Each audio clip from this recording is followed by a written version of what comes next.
Her father never called it a trick. He called it thinking ahead of the cold. Sigrid Voss was 9 years old the first time her father Torben took her underground. It was late October on the family farm in Telemark, Norway. The surface ground had already begun to stiffen under the season's first serious frosts. But 6 feet below, beneath the old smokehouse foundation, the air held at something her father said was just above 40 degrees. She didn't understand what that meant yet, not in any practical sense, but she felt it. The warmth rising to meet her face as she climbed down the stone steps.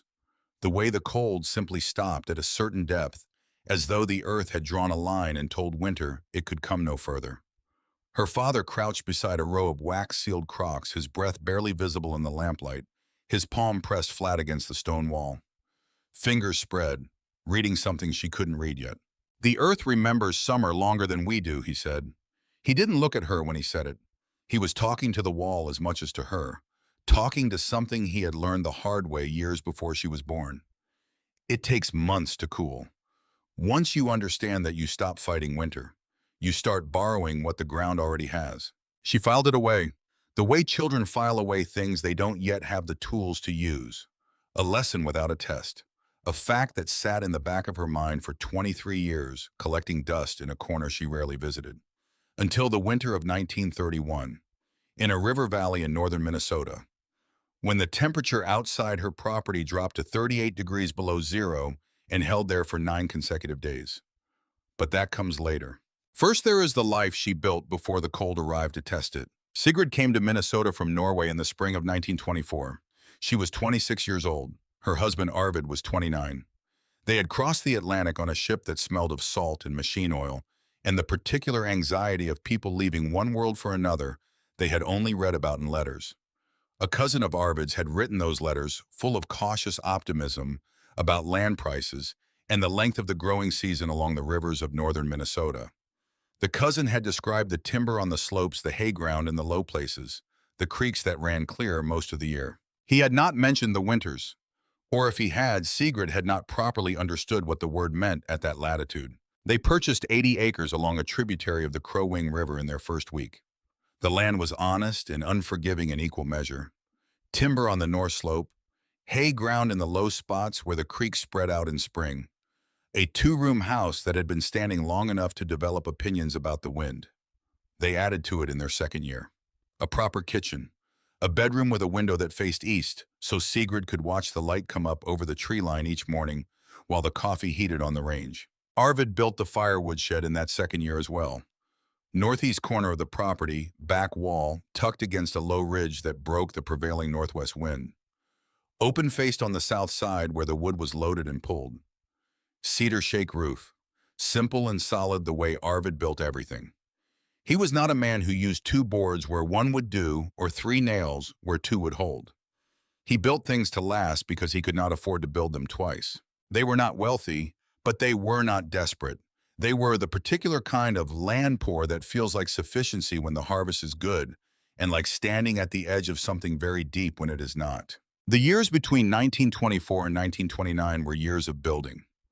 Fences and root cellars and the slow accumulation of animals and equipment, and the particular knowledge that only comes from failing at a thing and trying again differently. Sigrid learned to read the sky in a way she had never needed to in Norway.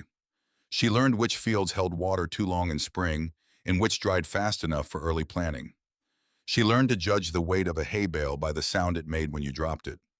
She learned the difference between a cow that was merely cold and a cow that was in genuine distress. She learned all of this alongside Arvid, which is a different kind of learning than learning alone. Faster in some ways, slower in others, always accompanied. The root cellar they dug in their third year was 14 feet long and 8 feet wide. Walls lined with stacked fieldstone roofed with rough-cut lumber under 2 feet of banked earth. In a mild winter it held between 38 and 42 degrees, cold enough to keep root vegetables and jarred stores from spoiling. Barely. The winter of 1927 taught Sigrid what barely meant in practice. A 3-week cold snap drove the temperature inside that cellar down to 22 degrees. Not gradually. Quickly the way cold moves when there is nothing to stop it. She and Arvid had moved some of the stores closer to the house when the forecast turned serious, but not all of it. Not enough. When the snap finally broke and they went to assess the damage, the smell reached them before the lamplight did. Frozen and then thawed, the potatoes had turned to something between mush and rot. 100 pounds of them. 3 crocks of pickled cabbage split by the ice that had formed inside. Most of the dried apple stores shriveled and dark. They sat together in the cellar doorway and calculated what they had left and what they would need to get through to March. The numbers were uncomfortable but survivable. Arvid made a joke that wasn't quite funny, and Sigrid laughed anyway because they were together, and together made most things survivable. She would think about that moment many times in the years that followed.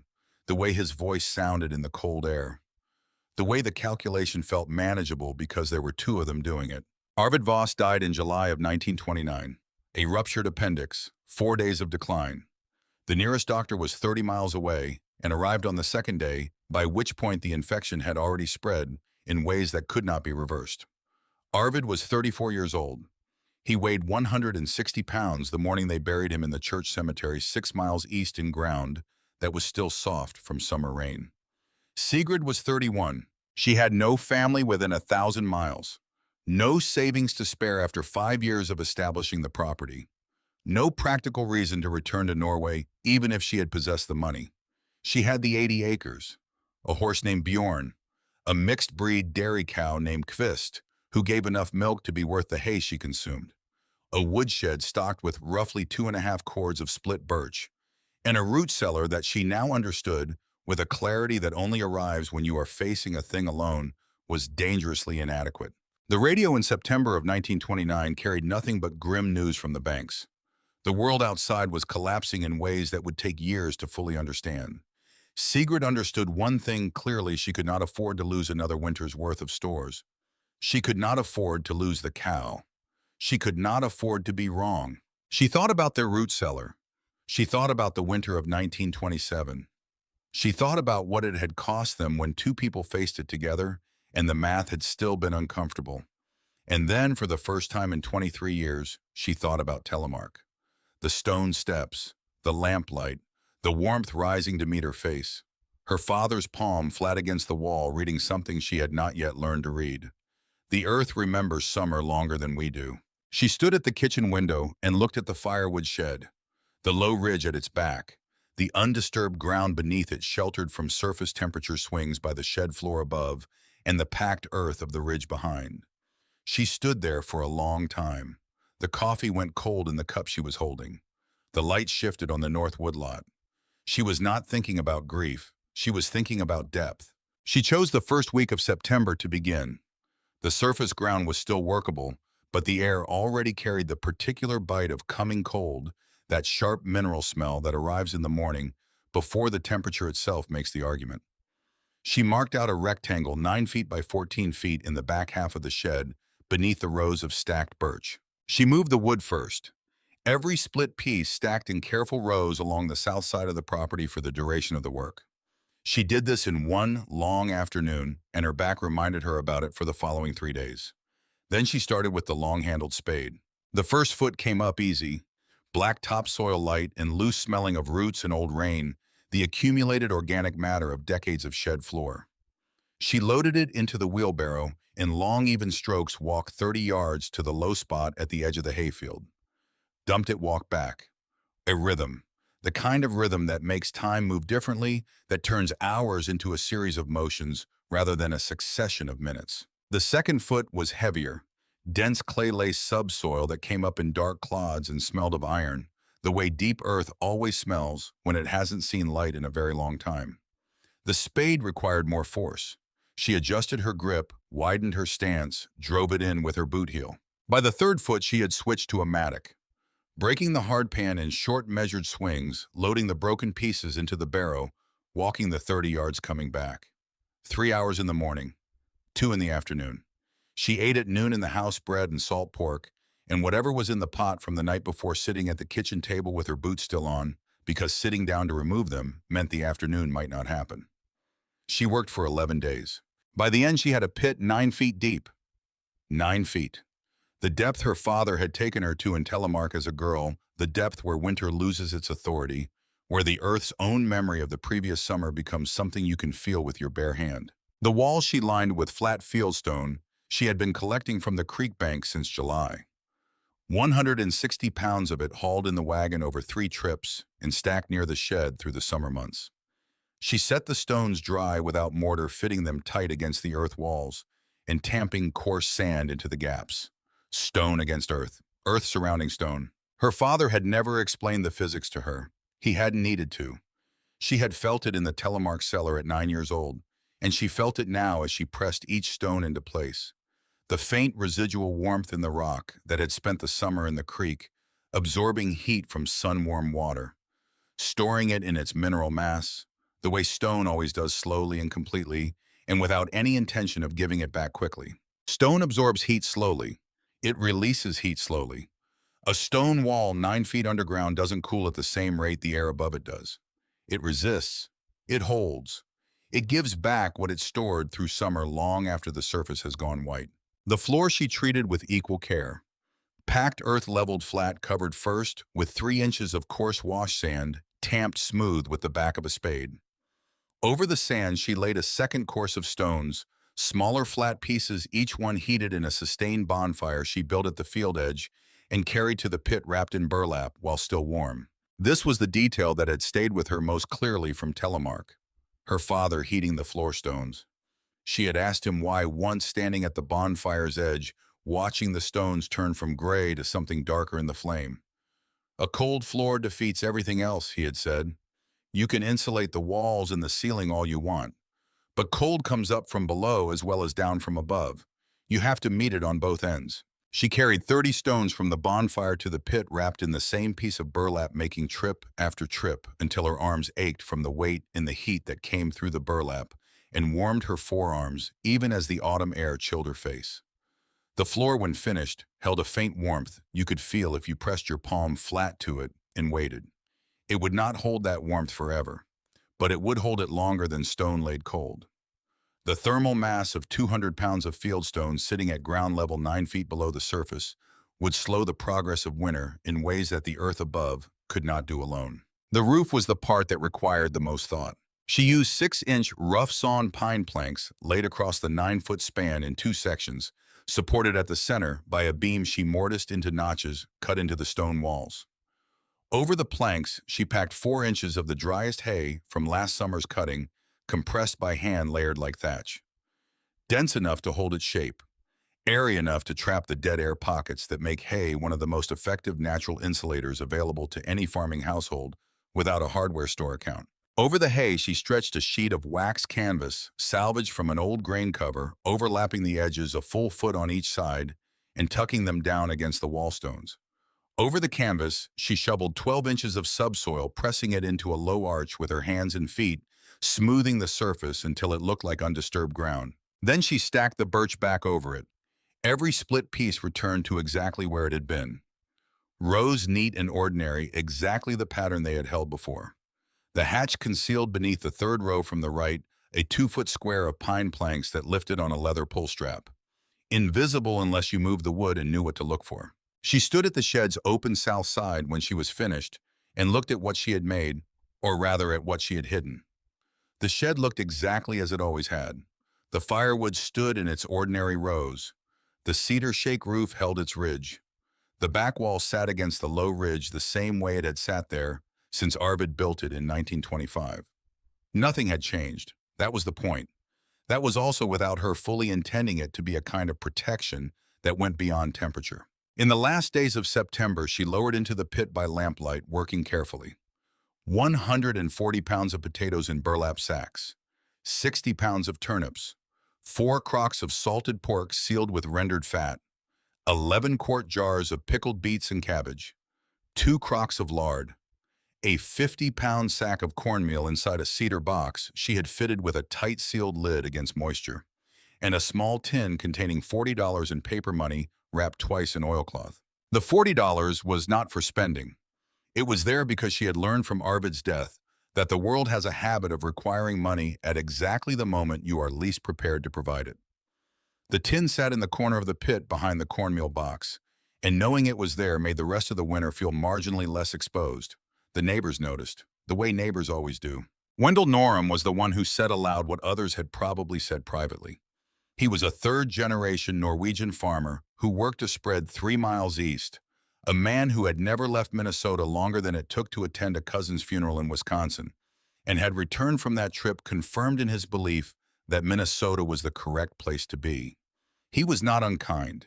He was the particular kind of careful that passes for wisdom in communities that have learned not to waste words on things they cannot control. He had stopped his wagon at her lane one August afternoon during the excavation, when the mound of displaced subsoil was visible at the edge of the hayfield, and the stacked creek stone sat near the shed, in a pile large enough to suggest significant intentions. He looked at it. He looked at Sigrid. He looked at the shed. "Building something," he asked. "Improving the storage." "Under the woodshed." Not quite a question. "Yes." A pause. He turned his hat in his hands, which was the way he bought himself time when he was deciding whether to say a thing or leave it unsaid. He was quiet for long enough that a crow in the north woodlot called twice and went silent. He left it, clicked his horse forward, and drove on without further comment. But 3 weeks later, through the ordinary channels of rural information that flow most reliably through the general store in town, Sigrid heard that the phrase had made at least one public appearance. That Voss woman and her hole.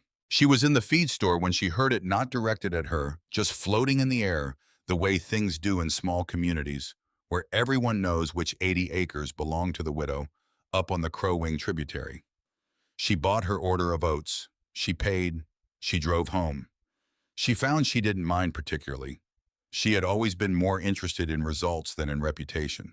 October hardened. November came in gray and serious.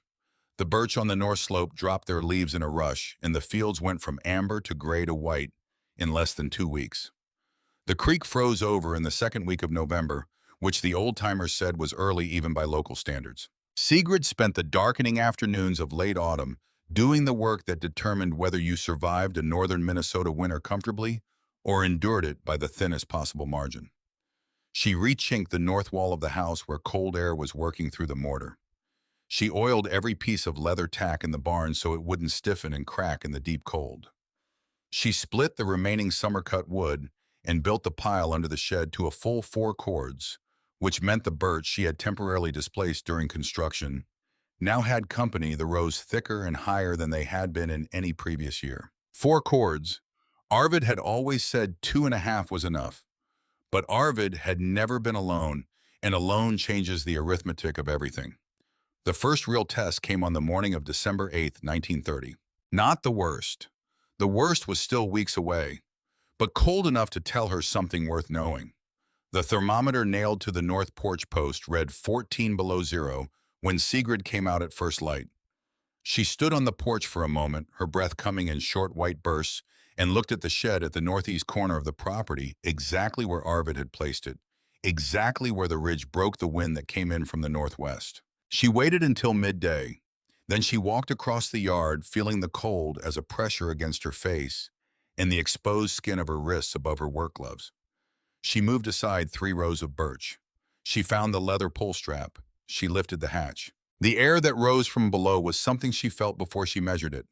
Not cold, not warm the way a heated room is warm, but temperate, the way a stone building feels in autumn before the first fires of the season. She climbed down the 8 steps she had cut into the earth wall and stood in the pit with her lamp held at chest height.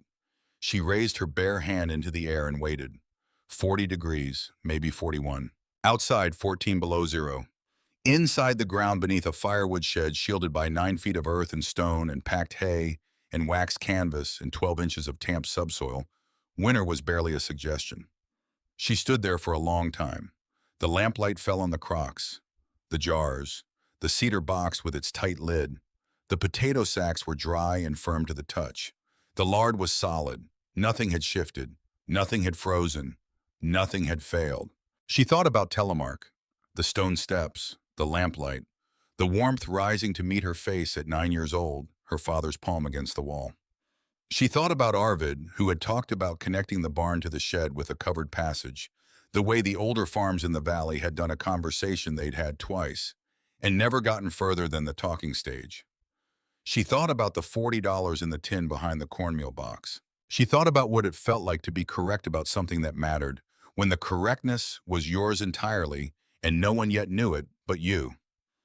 Then she climbed back up, replaced the hatch, stacked the birch back into its rows, each piece returned to its place, walked to the house, hung her coat on the peg by the door, put water on for supper. Outside, the temperature had not changed. In the ground beneath the shed, it had not changed either. That was the whole point. January arrived the way serious things do. Not with announcement, not with drama, simply with presence. The kind of presence that makes itself known not through what it says, but through what it removes. First the wind died, then the clouds cleared. Then the temperature, which had been moving in ordinary seasonal rhythms through December, simply stopped moving upward and began a descent that felt less like weather and more like a decision. On the morning of January 14th, the thermometer on the north porch post read 29 below zero. Sigrid stood at the porch door and looked at it for a moment without expression. She had seen cold before. She had seen the thermometer drop to 20 below and hold there for a few days before the normal rhythms reasserted themselves and the valley returned to something a person could work in without planning each outdoor task like a military operation. But 29 below on the 14th meant something specific in a way she could not yet fully articulate. It meant the cold had arrived with intention. It meant this was not the beginning of a cold spell that would break in 3 days. It meant the arithmetic of everything, the wood, the food, the animals, the structure of her days was about to change. She dressed in the dark, 2 pairs of wool socks, long underwear that had belonged to Arvid, too large for her but warmer than her own, a flannel shirt, a heavy wool sweater with a tear at the left elbow she had been meaning to mend since October. Her barn coat over everything, the canvas exterior stiff with cold before she even stepped outside. The chores first, always the chores first, because the animals had no understanding of weather forecasts and no capacity to wait. She carried 2 buckets of warm water from the kitchen range to the barn, walking quickly with her arms wrapped around them to hold the heat against the morning air that wanted to take it. Kvist stood at the hay rack, her breath coming in long, visible pulls, her winter coat thick and properly grown, in which was a comfort. She was a sturdy animal. Mixed dairy stock, not bred for aesthetics, but for function, which in Sigrid's experience was the only kind of animal worth having. She drank both buckets in long, deliberate pulls and went back to the hay without drama. Bjorn took his bucket with the particular philosophical acceptance that horses bring to everything that is given to them. He was an older animal, 16 that year, and he had the settled quality of a creature that has decided the world is largely what it is, and resistance is not worth the energy. Sigrid checked the barn thermometer on the center post. 18 above. Cold, but within the range the animals could manage without intervention. She forked extra hay into both racks, more than the usual morning portion, because cold requires calories the way work does, and the animals were working simply by existing in that temperature. She was back in the house by 7:30. The radio, a battery unit, she ran carefully 30 minutes in the morning and 30 in the evening to preserve the charge through winter, told her what the thermometer had already suggested. A high-pressure ridge had settled over northern Minnesota. Arctic air was flowing down from Canada in a dense, continuous mass. The forecast was not specific about duration, it was simply colder. The announcer's voice carried the particular flatness of someone reading information they know will not be well received. She turned it off at 7:59 and sat at the kitchen table with her coffee and did the mental inventory she had been doing each morning since November. Wood 4 cords under the shed, approximately 2.5 remaining after December's burn rate, which had been higher than she had planned for because December had been colder than usual. Food in the pit unchanged from her October assessment, all of it intact as of her December 8th inspection. Food in the house 2 weeks at minimum, longer if she was careful. Kerosene for the lamps adequate. Matches adequate. The $40 in the tin untouched and intended to remain so. The margins were not comfortable, but they were margins. On the morning of January 17th, the thermometer read 38 below zero. She stood at the porch door and looked at it and felt something she could not immediately name. Not fear exactly. Fear was for things that might be avoided. This could not be avoided.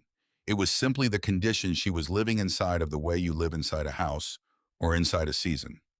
What she felt was closer to clarity, the kind that arrives when the situation has simplified itself down to its essential components and the variables have been reduced to the ones that actually matter. 38 below. At that temperature, the moisture in your exhaled breath doesn't drift. It crystallizes and falls a faint shimmer of ice in the air directly in front of your face. Exposed skin loses sensation in under 5 minutes. Not gradually, quickly and then completely. She had learned this in her first Minnesota winter and had not needed to learn it twice. The birch trees in the north woodlot made sounds at night like rifle shots. Not metaphorically. The sap inside the frozen trunks expanded faster than the wood fiber could accommodate, and the trunks split along the grain with a crack that carried across the valley and arrived at the house walls like something being broken that was not supposed to break. She heard it lying in bed those nights, the box stove in the corner barely breathing, kept at the lowest useful setting to preserve wood and still prevent the water bucket from turning solid. Each crack from the north woodlot reached her through the walls in the dark, and she cataloged it the way you catalog the sounds of a house in a storm, not alarmed but attentive. The creek, frozen solid since November, groaned under the pressure of the new cold deepening into its ice. Low sounds irregular, the kind that seemed to come from everywhere and nowhere simultaneously. The hinges on the barn door froze open on the morning of the 18th. It took 20 minutes of work with a candle flame held to the hinge plate before the metal softened enough to allow the door to move. 20 minutes in 38 below zero with a candle flame, which requires both hands and therefore no gloves, which is a specific kind of suffering that is not dramatic but is very thorough. She ran the house on 3 fires. The kitchen range, which she kept going from 4 in the morning until 8 at night, banking it carefully to last through the hours when she was in the barn or moving between buildings. The parlor stove, which she rationed deliberately 2 loads per day rather than 3 each load, time for the hours when she was stationary and working at the table or mending or listening to the radio. The small box stove in the bedroom kept barely breathing overnight, the damper set as low as it would go while still maintaining combustion. She was burning through wood faster than she had planned. Cold that severe draws heat out of a structure the way a drain draws water. Constantly without pause, without the temporary reprieves that make ordinary cold manageable. The walls of the house were good walls. Arvid had built them well, but they were not built for 38 below sustained over days. The cold found every gap and worked it. She could feel it at the north wall in the kitchen if she held her hand close to the chinking. Not a draft exactly, something more diffuse. The cold simply being present on the other side of the boards, patient and absolute, and in no hurry at all. Each morning she checked the pit. This was the fixed point of her day, the thing that did not change when everything else was changing. She moved the birch from the 3rd row, found the pull strap, lifted the hatch, climbed down the 8 steps in the pre-dawn dark with the lamp in one hand, held her bare palm up at chest height, and waited. On the 3rd morning of the cold snap, January 17th, the pit read 41 degrees. Outside 38 below. Inside the ground beneath the shed, beneath 9 feet of earth and stone and hay and canvas and tamped subsoil, the temperature had moved less than a single degree from the reading she had taken in December. She stood there in the lamplight each morning and let that fact settle into her. The stone floor was cool but not cold. The earth walls were dry, no moisture condensing on the surface, which meant the temperature differential between the pit air and the wallstone was not severe enough to cause condensation. The potato sacks were dry and firm. The lard was solid and scoopable. The jars stood in their rows, uncracked, the pickled beets and cabbage inside them, exactly as she had packed them in October. The crocks of salted pork sat under their lids of rendered fat, sealed and unchanged. The system was doing precisely what it had been built to do. She climbed back up each morning, replaced the hatch, stacked the birch back into its rows, and returned to the house. She told no one. There was no one to tell. The days had a quality she had not experienced before, and would not have been able to describe to anyone who asked. Each one was narrower than the last. Not shorter in terms of hours, but narrower in terms of what was possible within them. The cold reduced the world to its essential transactions. Fire must be maintained. Animals must be fed and watered. Body must be kept warm and fed.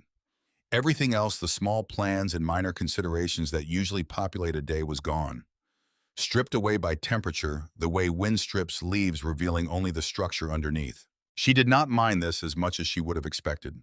There was something almost restful about a world reduced to what was necessary. No decisions about what mattered because the cold had already made all those decisions for her.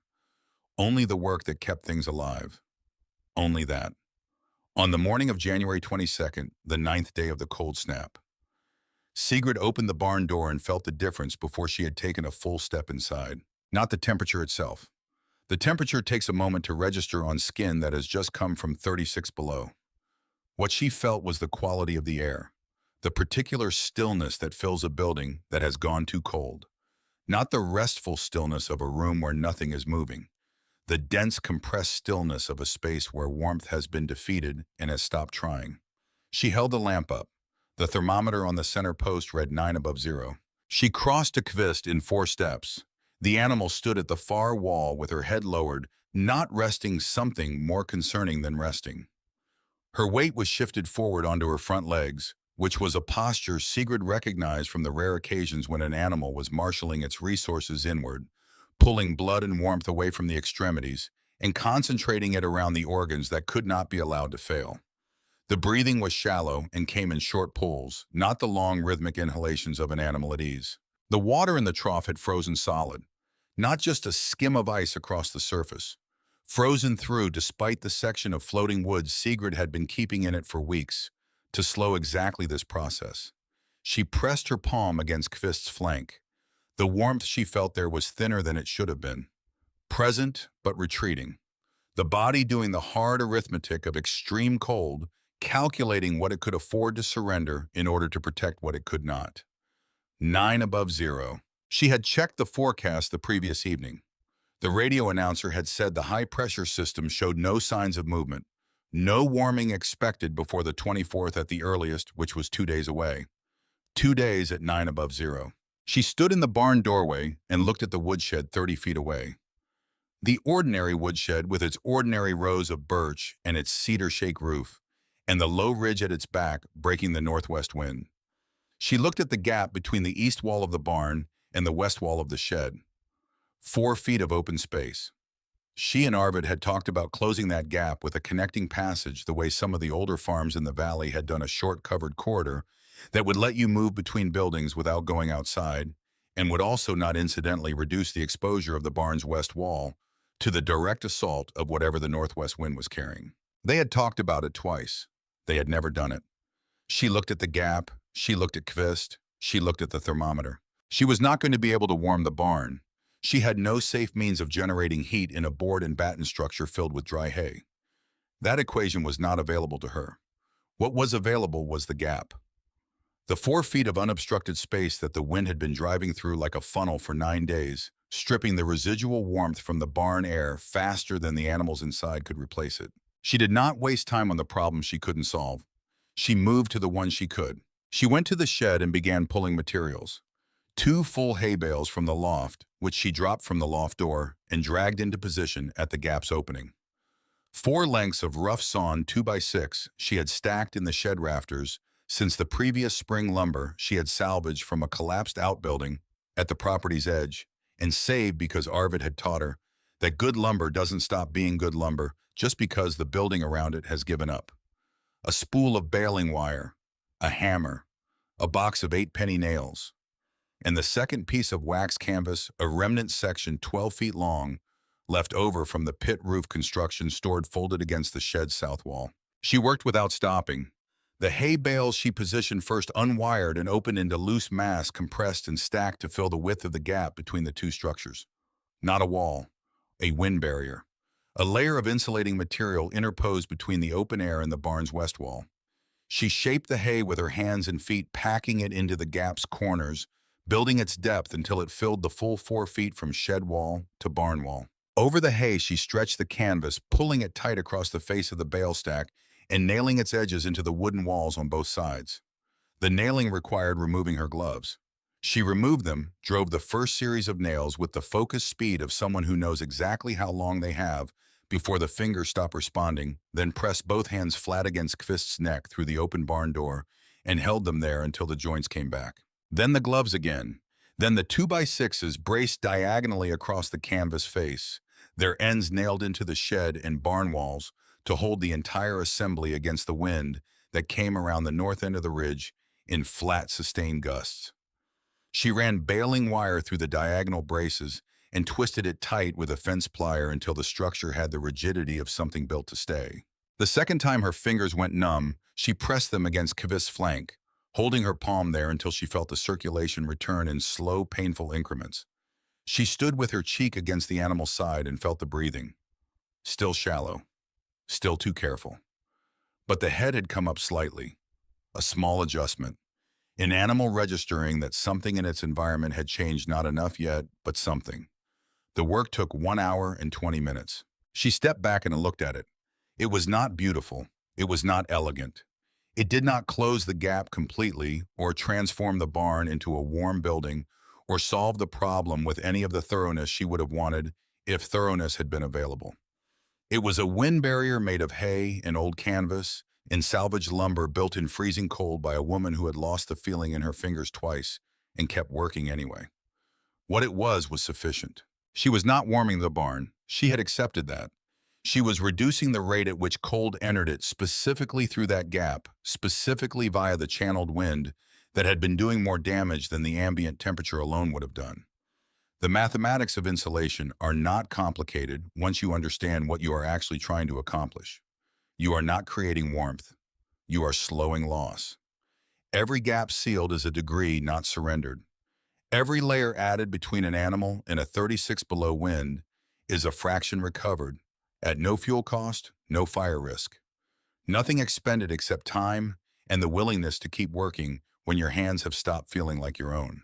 She went back to the house and heated 2 buckets of water on the range, bringing them to just below boiling, and then letting them settle back to a temperature that would not shock an animal, but would not freeze in transit. She carried them to the barn with her arms wrapped around them, the way she had learned to carry warm water in cold weather, holding the heat against her body to slow the loss during the 30-foot walk. Kvist drank the first bucket in long pulls without pausing, drank half the second and then stopped, raised her head and looked at Sigrid with the expression cows have, that is not quite intelligence, and not quite the absence of it, something in between that farmers who work closely with cattle learn to read over years. By mid-afternoon, working with no instrument more precise than her own hand held at shoulder height, Sigrid estimated the barn had risen to 13 above zero. Not warm, not comfortable. But 13 above was a different calculation than 9 above, for an animal built for Minnesota winters, carrying good body condition from a well-fed autumn, with her core temperature defended by a metabolism evolved for exactly this kind of stress. She brought 2 more buckets at 4 o'clock. Kvist drank both, shifted her weight back onto all 4 legs with a small settling motion that Sigrid felt in her chest in a way she did not examine too closely because there was still work to do. By evening, the barn read 14 above. Kvist moved to the hay rack on her own, which was the last signal Sigrid needed. An animal that moves to the food under its own initiative is an animal that has made a decision about its future. She forked in an extra portion more than she could strictly afford, given the hay inventory, and decided that accounting for it could wait until spring when the decision would be easier to second-guess. She went inside at 6:30. She took off her barn coat and her outer wool layer and hung them on the pegs by the door. She put water on for supper. She sat at the kitchen table while the water heated and looked at her hands, which were red from the cold, and had a particular rigidity to the joints that would ease by morning and had not eased yet. She had been awake since 4. She had carried more water and more hay than she had planned for. She had built a wind barrier with materials she had been saving for unspecified future uses. She had lost the feeling in her fingers twice and recovered it twice, and kept working both times because there was no alternative to keeping working that she was willing to consider. The radio at 6:30 gave her the outside world. The Lindquist family to the north, she learned through the measured language the local broadcaster used when reporting on hardship in communities where hardship was personal, and the people it had happened to were likely listening, had experienced significant losses in their root cellar. The cold had penetrated their storage and frozen the bulk of their winter vegetable stores. A farmer named Hess, 8 miles east, had lost livestock. The broadcaster did not say how many.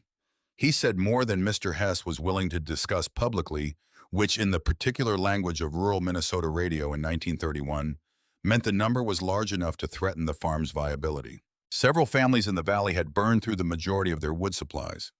The local hardware and feed store was attempting to arrange emergency resupply deliveries as road conditions permitted, which at current temperatures they did not. Sigrid turned the radio off at 6:59. She sat for a moment in the quiet kitchen, the range ticking with heat, the parlor stove settling in the next room. Outside, the temperature had not changed. The north woodlot was quiet tonight, no rifle cracks, which meant either the worst of the splitting had already happened, or the cold had gone deep enough that even the expansion had slowed. She did not feel victorious. This was important to understand about what she felt because victory would have been the wrong response to what the radio had just told her. The Lindquist family had lost their winter vegetables. Hess had lost animals. Families she did not know well, but knew by name, and by the particular geography of a community where everyone's land touched someone else's land, and the connection between properties was not metaphorical, but literal. These people were in genuine difficulty. What Sigrid felt was not victory. It was something more specific and less comfortable. The weight of having been right about something when the cost of being wrong had been paid by others. The awareness that the knowledge she had applied to her own situation was knowledge that existed that could be transmitted that her father had transmitted to her, and that she had then kept to herself through the normal social friction of being a woman who dug unexplained holes under her woodshed and did not invite commentary. She ate her supper, bread and the last of a pot of bean soup she had made 2 days earlier reheated on the range. She ate at the table without the radio, which was unusual. She generally kept it on through the supper hour for company, which was a word she had stopped using aloud, but had not stopped needing. Tonight she ate in silence and thought about the gap between what she knew and what she had shared. The temperature outside did not change. In the pit beneath the firewood shed, the temperature had not changed either. 41 degrees in the morning, 41 degrees this evening. The stone walls holding their line between the world above and the warmth below, performing the function they had been built to perform, indifferent to whether anyone knew about it or not. She washed her bowl and her spoon and hung the dish towel on its hook by the range. She banked the kitchen fire for the night, a careful process of adjusting the damper and the draft to produce the slow, controlled combustion that would maintain enough heat to keep the pipes from freezing without burning through more wood than she could afford. She fed the parlor stove its last load for the evening. She set the bedroom stove to its overnight setting, the lowest notch on the damper that still qualified as burning rather than smoldering. She checked her hands again before she went to bed. The redness had faded. The joints moved without the resistance they had shown at supper. She pressed her right thumb against the pad of her right index finger and felt the pressure cleanly, which meant the circulation had returned fully from the afternoon's work. She lay down in the bedroom with the box stove ticking 2 feet from the bed, and the cold pressing against the outside wall, and the north woodlot quiet beyond the frost-covered window. She was 33 years old. She had been on this property for 7 years. She had been on it alone for 2.5. She had dug a pit in the ground under her woodshed that was currently maintaining 41 degrees, while the outside temperature held at 36 below, and she had built a wind barrier out of hay and canvas and salvaged lumber that had brought a failing animal back from 9 above to 14 above in the space of an afternoon. She thought about her father Torben, his palm flat against the stone wall in the telemark cellar. His voice not talking to her, exactly talking to the wall and letting her overhear. The earth remembers summer longer than we do. She had remembered it for him. 23 years later and 3,000 miles away, and in a country her father had never seen, she had remembered it and used it, and it had held. Outside, the cold continued its work. Inside the ground, 9 feet below the shed floor, summer held its position without difficulty, without drama, exactly as intended. Sigrid closed her eyes. The box stove ticked. The cold did what cold does. And beneath the firewood in the dark, in the stone, and the earth, and the dry, still air, September waited patiently for whoever needed it next. The cold broke on the morning of January 23rd. Not sharply. It never breaks sharply in that valley. There is no dramatic reversal, no warm front sweeping in from the south with theatrical timing to announce the end of suffering. What happens instead is a subtlety, a degree, then another. The thermometer on the north porch post reads 35 below instead of 38, and then 32, and then by mid-afternoon it reads 26 and 26 below zero, feels after 9 days of what came before, it almost like a reprieve, almost like spring. Sigrid stood on the porch that morning and looked at the thermometer for a long time. 35 below. She looked at the number and then looked at the sky, which had changed overnight from the particular hard blue-black of sustained Arctic cold to something with more movement in it, a gray that suggested weather coming rather than weather settled. Weather coming was better. Weather settled at 38 below was a siege. Weather coming was at least a conversation. She did the morning chores with an efficiency that felt different from the efficiency of the previous 9 days. The previous 9 days had been the efficiency of survival. Every motion stripped to its minimum. Nothing wasted because nothing could be afforded to waste. This morning's efficiency was something lighter. Not celebration. Too early for celebration, and she was not by nature a woman given to celebrating the end of difficulty before the difficulty was fully ended. But something adjacent to relief carried in the body as a slight loosening of the set of her shoulders and the pace of her breathing. Kvist was standing squarely on all four legs when Sigrid opened the barn door. Head up, weight distributed evenly. The thermometer on the center post read 16 above, which was 3 degrees warmer than the previous evening and 7 degrees warmer than the 9 above that had started the whole crisis on the morning of the 22nd. The hay bale and canvas barrier at the west gap was still in place, holding its position against the wind that had dropped overnight to something more negotiable. She looked at Kvist for a moment. The animal looked back with the particular bovine equanimity that Sigrid had spent 7 years learning to read and had come to regard as one of the more reliable indicators of genuine well-being available on a farm. A cow in distress does not look at you with equanimity. A cow that has decided it is going to be fine does. Kvist had decided. Sigrid forked in the morning hay, carried the water, checked the horse, and walked back to the house with the particular sensation of a person who has been holding something very tightly for a very long time and has just been informed that they can carefully begin to let go. By January 28th, the valley was back to single digits above zero, which after what had preceded it felt almost temperate. The roads, which had been impassable for most of the cold snap's duration, became navigable in the cautious way that unpaved Minnesota roads become navigable in winter, which is to say that a man with a good horse and a reason to travel could make reasonable progress if he was willing to accept that the progress would be slow and the horse would have opinions about it. Wendell Norham had a good horse and apparently a reason to travel.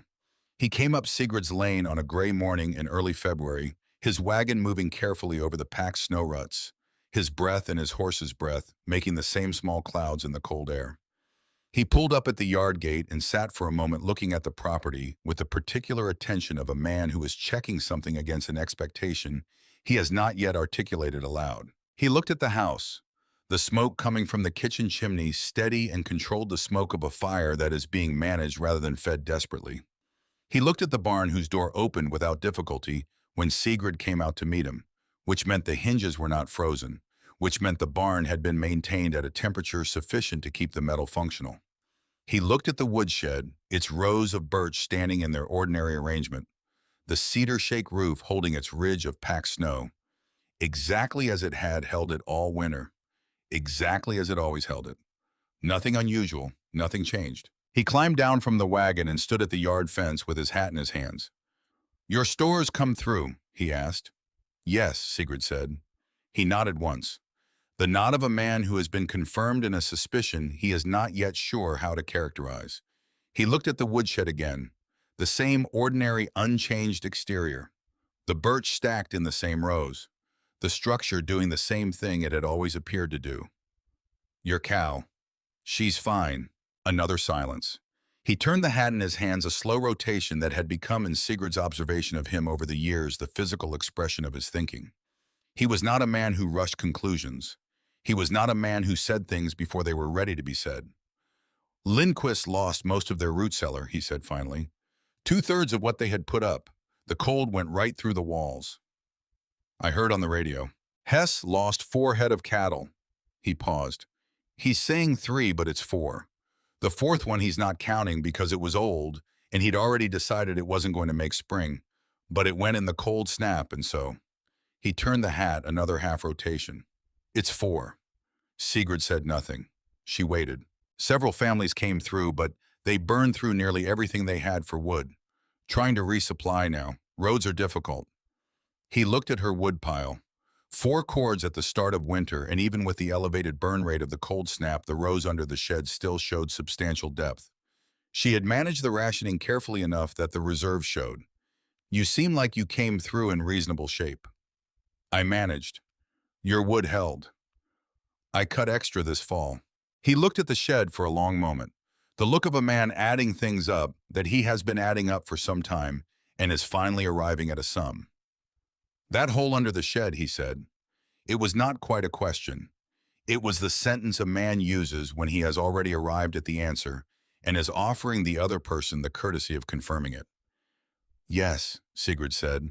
The silence that followed was a particular kind of silence, the kind that occurs between two people when something has shifted in the understanding between them, and both of them know it, and neither of them is quite ready to name what has shifted or what it will mean going forward.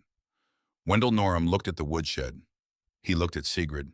He looked at the woodshed again. Your father showed you how to do that, he said. Sigrid thought about Telemark, the stone steps cut into the earth, the lamplight falling on the rows of wax-sealed crocks, the warmth rising to meet her face at 9 years old. Her father Torben's palm pressed flat against the wall, fingers spread reading the stone the way a person reads something they have read many times before and still find worth reading. He showed me the idea, she said. I had to figure out the rest. Wendell Norham replaced his hat. He looked at her for a moment with an expression that was not quite apology and not quite admiration, and was somewhere between the two in the territory that men of his particular generation and formation occupy when they have been wrong about something and know it and are not going to say so directly, but are going to communicate it through the quality of their attention. He said he would see her at the general store.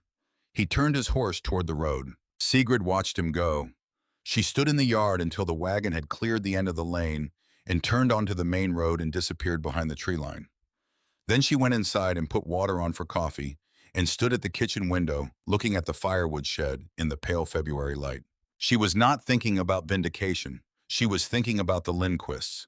She was thinking about 4 head of cattle that Hess was counting as 3. She was thinking about families burning through their last wood reserves in a cold snap that, had they known what she knew, might have gone differently. She was thinking about her father's palm against the wall. He showed me the idea. I had to figure out the rest. 3 weeks later, Wendell Norham came back. He came in the morning this time earlier than the first visit, and he brought his oldest son, Rolf, with him. Rolf was 22, a serious young man who had his father's build and his mother's habit of watching before speaking, which Sigrid had always considered a useful combination. He carried a small notebook and a stub of pencil, which told her the nature of the visit before a word was spoken. They stood in the woodshed for most of that afternoon. Wendell asked questions, and Rolf wrote the answers in his notebook in the careful handwriting of someone who has been told not to waste paper. Sigrid answered everything directly and completely, which was her way with practical information. She had no interest in withholding what she knew from people who wanted to use it. Knowledge that is hoarded against future leverage is knowledge that has been converted into something other than knowledge. She showed them the hatch, moved the birch from the 3rd row, found the pull strap, lifted the 2-foot square of pine planks. The air that came up from below was the same air it had been all winter, cool and faintly mineral and completely indifferent to the February cold above it.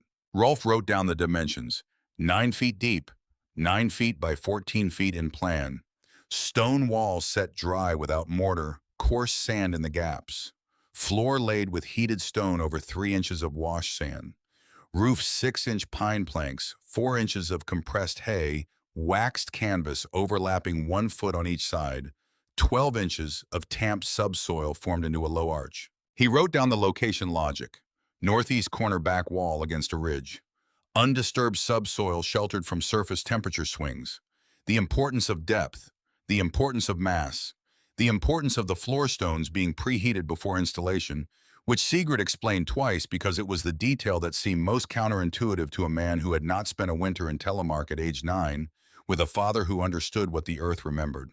Wendell asked about the ventilation. Sigrid told him she had not yet added any. She told him she was considering it. She told him the moisture situation had been adequate through 1 winter, but she was not prepared to call it solved until she had seen 2 or 3 more. He asked about the temperature differential: 41 inside, 38 below outside. A difference of 79 degrees maintained entirely by earth and stone and insulating layers in the thermal mass of a floor that had been laid warm in September. No fuel, no fire, no mechanism more complex than depth and material, and the basic physics of how the Earth stores what summer gives it. Rolf wrote this down and then looked at what he had written, and then looked at Sigrid with the expression of someone revising a previous understanding. They left in the late afternoon with the notebook and the pencil, and more information than they had arrived with. Wendell shook her hand at the wagon, which he had not done on any previous visit, and which communicated more clearly than anything he had said during the afternoon. They broke ground the following May on the south end of their equipment shed.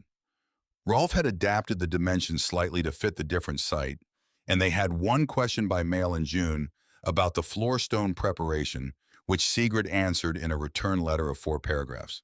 The Norham pit was completed by mid-August of 1931 and loaded with stores before the first frost.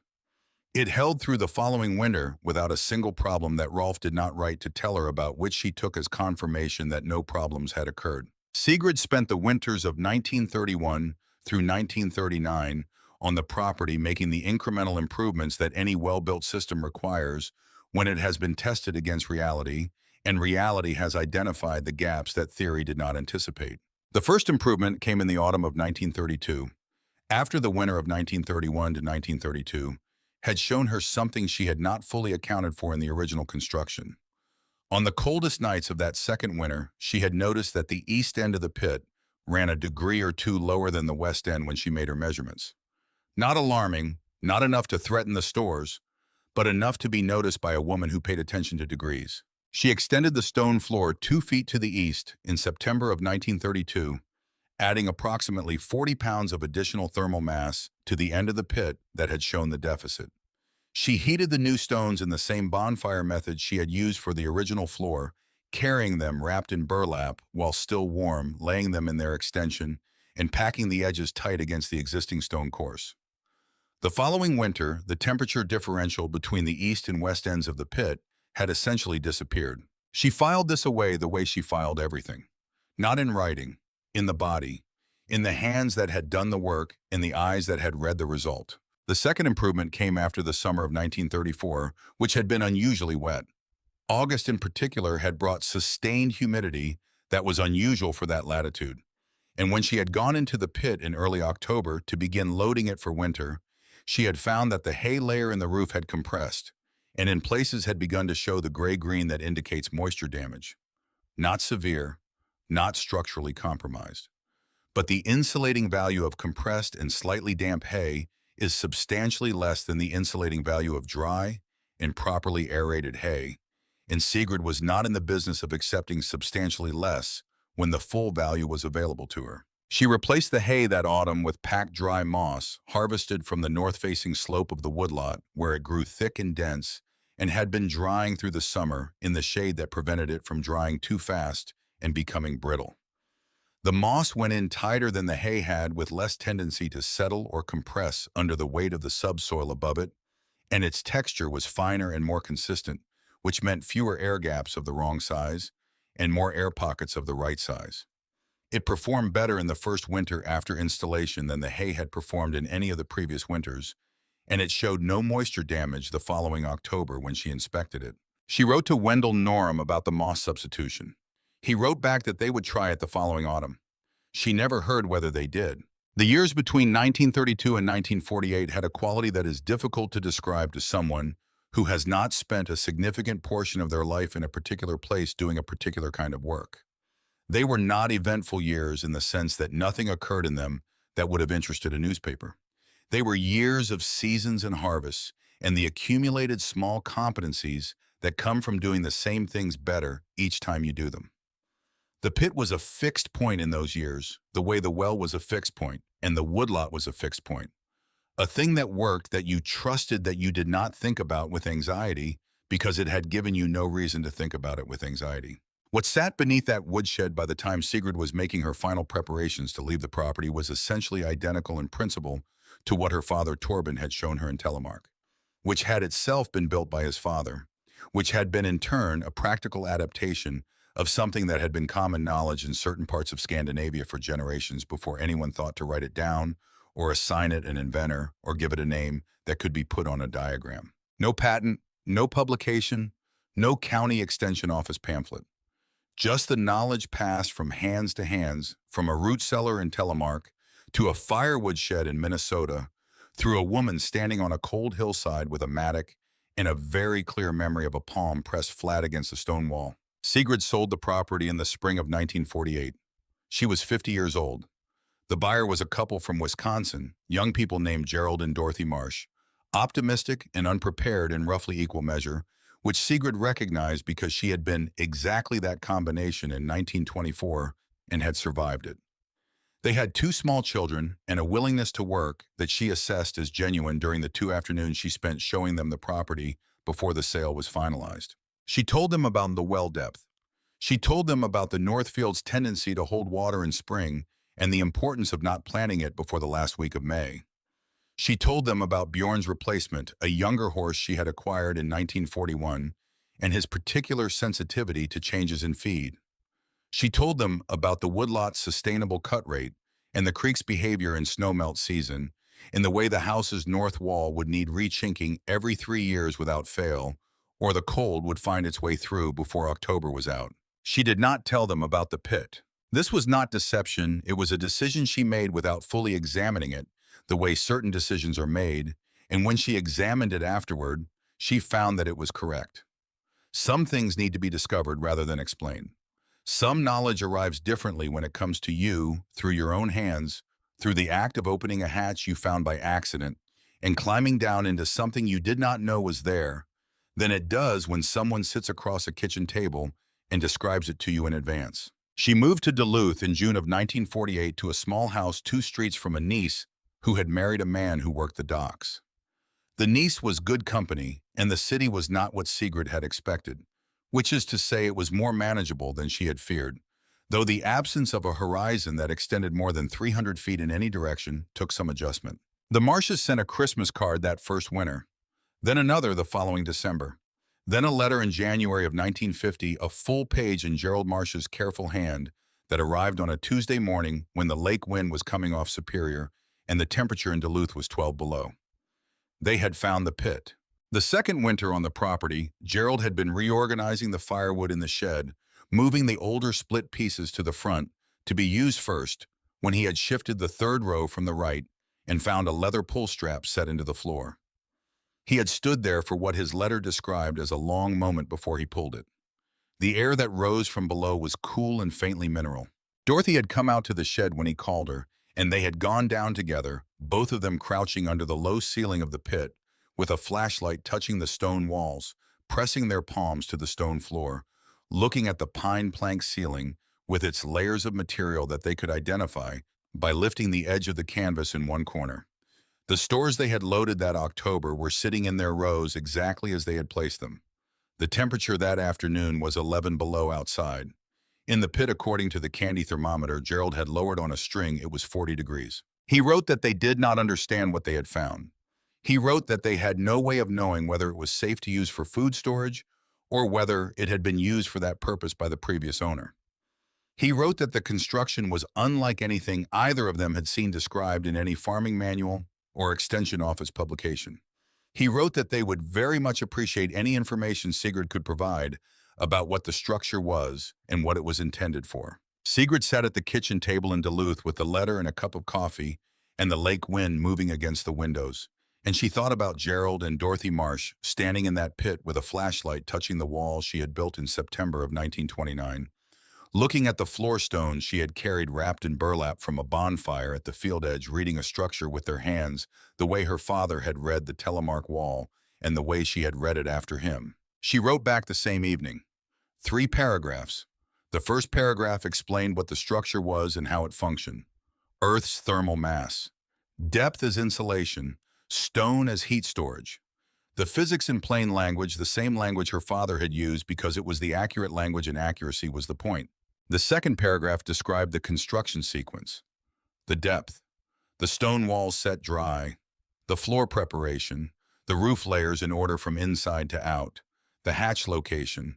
The ventilation consideration she had never gotten around to implementing, but which she recommended they consider if they noticed moisture accumulation in the roof layer after a wet summer.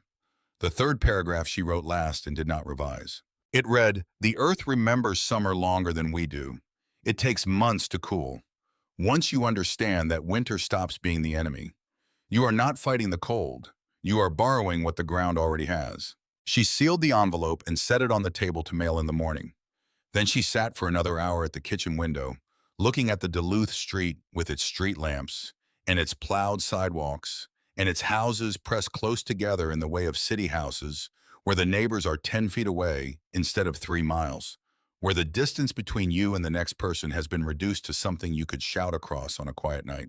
She thought about the property on the Crow Wing tributary, the 80 acres, the North Woodlot where the birch made sounds like rifle shots in the deepest cold, the creek that ran clear most of the year, the barn where Kvist had stood on the morning of January 22nd, 1931, with her head lowered and her weight forward and the thermometer reading 9 above. She thought about Arvid, the way he had built the firewood shed in their second-year back wall against the ridge cedar shake roof open-faced on the south side, built to last because he could not afford to build it twice. He had built it in the right place. He had not known why exactly, or if he had known, he had not said so in those terms. He had read the ridge, in the wind, in the sight the way a man reads things he understands without having been taught to understand them. He had put the shed where the shed needed to be. She had put the rest of it underneath. The Marshes wrote again the following October. They had used the pit through its first full year. They had loaded it in September with potatoes and turnips and jarred stores and 2 crocks of preserved pork and a box of cornmeal in a sealed cedar container that Dorothy had built after reading Sigrid's letter. The temperature through the winter had held between 39 and 42 degrees. Nothing had frozen. Nothing had spoiled. Dorothy wrote that she had told her mother about the pit during a visit in August, and her mother had said it sounded like something from another century, which Dorothy had taken as a compliment, though she was not entirely sure it had been meant as one. Gerald wrote that 2 neighboring farms had asked about the structure after he had mentioned it at the feed mill, and that he had shared what he knew, which was what Sigrid had told him, and directed them to her letter, which he had copied by hand before sending the original to one of them. Knowledge moving the way it always moves when it is the genuinely useful kind. Not through publications or patents or official channels, through conversation, through the feed mill, through a copied letter passed from one hand to another. The Marshes stayed on the property for 31 years. Gerald died in 1971. Dorothy continued for another 6 years before moving to live with their daughter, a woman named Carol, who had grown up on the property and had spent every September of her childhood helping load the pit and every January helping pull from it. Carol Marsh was 43 years old when her mother finally left the farm, and she had been using that pit for as long as she could reliably remember. In the late 1970s, Carol was living in a house not far from the old property, and she mentioned the pit to a neighbor who was asking about food preservation and the economics of root cellaring. She described it the way you describe something that has always been part of the background of your life, not with the precision of someone explaining a system, but with the ease of someone describing a thing as natural as a well or a woodpile. She said the pit had been built by the woman who had the property before her parents, a Norwegian woman widowed young who had apparently learned the principle from her father in Norway and had adapted it to the Minnesota site by herself. She said it had worked every winter for as long as anyone on the property could remember. She said that when the furnace had failed one January and the repair parts had taken 11 days to arrive, the pit had been the reason they had not lost anything significant from their cold storage. She said that after ice storms took the power lines down for a week in the early 1960s, the pit had been the reason the family had eaten well, while neighbors were driving to town for emergency supplies. She said the most reliable thing on that property, more reliable than the furnace, more reliable than the road, more reliable than the weather forecast. Then she paused for a moment the way people pause when they are about to say the thing that is actually the point. It never let us down. Not once. Sigrid Voss died in Duluth in 1961 at the age of 63. She had spent her last years in the house 2 streets from her niece, tending a kitchen garden that was too small for the ambition she brought to it, reading in the evenings corresponding occasionally with people she had known in the Crow Wing Valley. She had never remarried. She had never expressed any particular regret about not having done so, which the niece interpreted as contentment, and which was possibly something more considered than contentment. She left no estate of particular note. The house in Duluth, the contents of it, a small savings account, a box of letters. Among the letters was a copy of the response she had written to Gerald and Dorothy Marsh in January of 1950. She had kept a copy in her own hand, which was unusual for her. She was not a woman who kept copies of things as a general practice. She kept what was useful and let go of what was not, which was the philosophy she applied to most things, and which had served her adequately through 63 years of a life that had not been without its tests. Why she kept the copy of that particular letter is not recorded anywhere, but the last paragraph is there in her handwriting on a sheet of paper that has gone the pale yellow of paper kept for a long time in a dry place. The earth remembers summer longer than we do. Her father's words, spoken in a root cellar in Telemark, Norway in October of a year when Sigrid was 9 years old and had not yet learned to read what he was reading in the stone. Spoken to the wall and through the wall to her and through her to a cedar box and a leather pull strap and 9 feet of Minnesota earth in 41 degrees on a morning when the outside thermometer read 38 below. Spoken to the Marsh family in a letter mailed from Duluth on a Tuesday in January. Spoken to Carol Marsh by the particular reliability of a thing that never once through 30 years of Minnesota winters had let anyone down. The pit is likely still there, beneath whatever stands now at the northeast corner of that property along the Crow Wing tributary behind the ridge that breaks the northwest wind under whatever rows of firewood or equipment or accumulated decades have been stacked above it. 9 feet down, stone walls set dry, heated floor, canvas and moss and 12 inches of tamped earth, holding the line, 41 degrees in January, the earth remembering summer, exactly as intended.